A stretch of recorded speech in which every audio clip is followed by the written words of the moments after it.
Bayangkara Selawa Expo yang berlangsung selama sepekan di Stadion Harapan Bangsa Banda Aceh, Saudara, dikunjungi lebih dari 364.000 orang. Sementara perputaran uang selama Expo Hari Bayangkara tersebut berlangsung mencapai 54 miliar lebih. Irwasda Polda Aceh, Kombes Pol Kalingga Rendra Raharja dalam keterangan pers pada awak media menjelaskan bahwa berdasarkan hasil survei dari Lembaga Survei Independen dan Badan Pusat Statistik Aceh, bahwa jumlah pengunjung Bayangkara Selawa Expo yang berlangsung dari tanggal 16 hingga 21 Juli 2022 telah dikunjungi oleh lebih 364.000 orang dan perputaran uang mencapai 54 miliar lebih.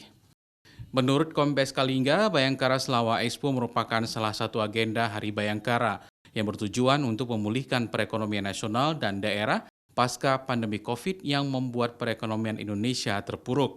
Hal tersebut menurutnya terbukti dari hasil transaksi selama Expo berlangsung yang nilainya mencapai 54 miliar lebih. Transaksi tersebut didapat dari UMKM yang menggelar produknya yang berasal dari 23 kabupaten kota.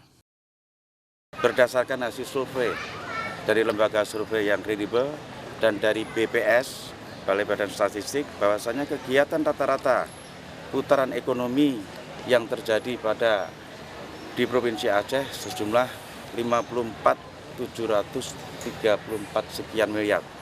Ini data yang akurat dengan lembaga survei.